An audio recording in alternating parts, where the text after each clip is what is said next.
योग क्या है, उसके संरचनाकार कौन है, आप कैसे योग के माध्यम से अपने जीवन और समाज में अच्छे बदलाव ला सकते हैं। षटकर्म क्या है, योग के कितने प्रकार होते हैं, क्या आसन करना ही सिर्फ योग होता है?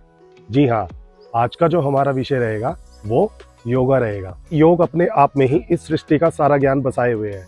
मेरा ये प्रयास रहेगा कि आपको बेसिक नॉलेज होना बहुत ही आवश्यक है। नमस्कार, मैं ठाकुर दिग्विजय सिंह आप सबका दिग्विजय फिट वर्ल्ड में स्वागत करता हूँ। तो चलिए आपको मोटा मोटा ज्ञान योग के बारे में देते हैं। देखिए, योग के जो संरचनाकार हैं वो हमारे आदि योगी भगवान भोलेनाथ है। उनके द्वारा महर्षियों और ऋषियों को दिए योगिक ज्ञान से समाज का कल्याण हो, योग का मार्ग सिद्ध हो, योगा का पर्पस सिद्ध हो, योगीज का पर्पस सिद्ध हो।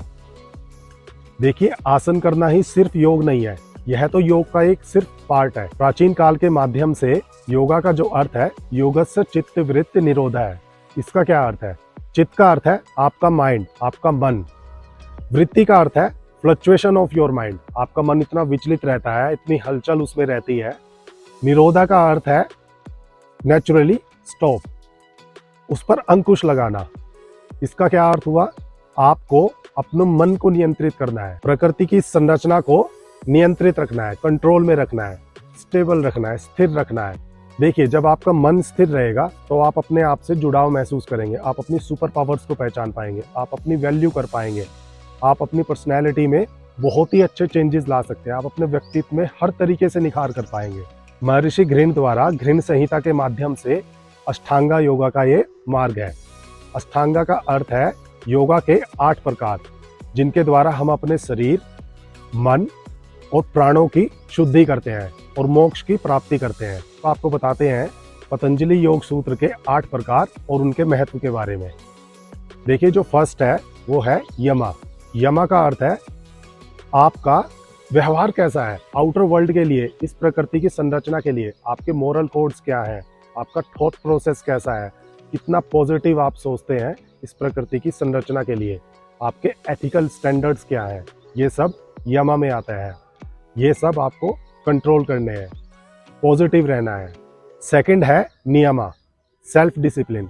आप कितने वफादार हैं अपने आप के लिए, आप अपनी कितनी वैल्यू करते हैं, आपके मोरल कोड्स खुद के लिए क्या है, आपके एथिकल स्टैंडर्ड्स खुद के लिए क्या है, आप कितने डिसिप्लिन हैं, आप अपनी कितनी वैल्यू करते हैं, कितने अपने आप को पसंद करते हैं, कितना अपने आप का ख्याल रखते हैं, ये सब नियम में आता है। थर्ड है आसना। योगिक पोस्चर्स के थ्रू हम अपने शरीर को बलवान बनाते हैं, अपने पोस्चर को करेक्ट करते हैं, अपनी शरीर की बनावट को करेक्ट करते हैं, तो ये सब आसना में आता है। फोर्थ, प्राणायाम। प्राणायाम का अर्थ है वाइटल लाइफ फोर्स, आपकी प्राणवायु। योगिक ब्रीथिंग प्रैक्टिसेस के थ्रू, जैसे शीतली प्राणायाम, ब्राह्मरी प्राणायाम, अनुलोम विलोम, कपालभाति, भस्त्रिका, इनके थ्रू आप अपनी प्राणवायु को, अपनी वाइटल फोर्स को, इनहेल एक्सिलेशन को, पूरक रीचक को आप कंट्रोल में रखते हैं। यह प्राणायाम में आता है।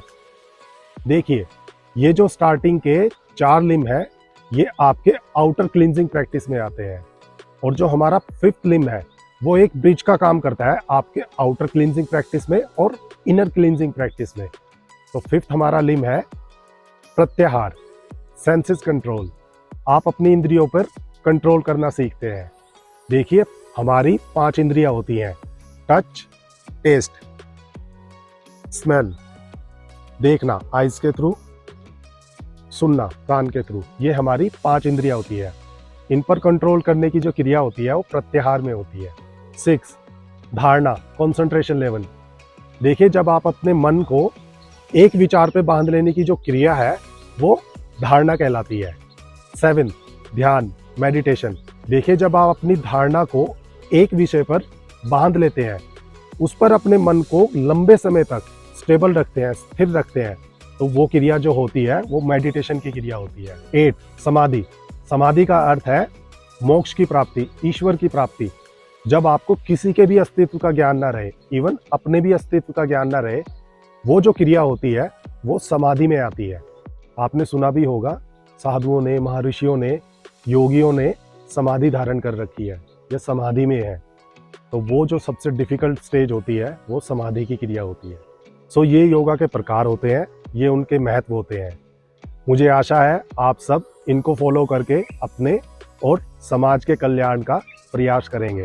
तो चलिए अब आपसे शेयर करते हैं आज का आयुर्वेदिक ज्ञान। देखिए, अदरक का छोटा सा टुकड़ा छीलकर मुंह में रख लीजिए और उसको चूसते रहिए। यह आपके छाती में जमे कफ को बाहर निकालने में बहुत ही ज़्यादा लाभकारी है। आप उसे बाद में खा भी सकते हैं। यह आपके लीवर के लिए भी बहुत ही ज़्यादा फायदेमंद है। देखिए, योगा का एक मोस्ट इम्पोर्टेंट पार्ट भी है षट कर्म। षट का अर्थ है 6, कर्म का अर्थ है क्रिया। 6 क्रिया जिनके द्वारा हम अपनी शरीर की शुद्धि करते हैं। उस पर मैं अलग से एक वीडियो बनाऊंगा जिसमें मैं आपको अच्छे से एक्सप्लेन कर पाऊंगा षट कर्म का क्या महत्व है योगा में। सो मुझे उम्मीद है आप सबको वीडियो बहुत ही ज़्यादा पसंद आया होगा। ये छोटा मोटा ज्ञान बहुत ही ज़्यादा अच्छा लगा होगा। आशा करता हूँ इसे आप अपनी लाइफ में फॉलो करेंगे और अपने व्यक्तित्व में हर तरीके से निखार करेंगे। वीडियो को लाइक कीजिए, चैनल को सब्सक्राइब कीजिए, बेल आइकन दबाना मत भूलिएगा। आप सब स्वस्थ रहें, खुश रहें, एक दूसरे की हेल्प कीजिए। हेल्थ, एनवायरनमेंट और फिटनेस को लेके ऐसे ही जागरूकता फैलाते रहिए। बहुत बहुत धन्यवाद।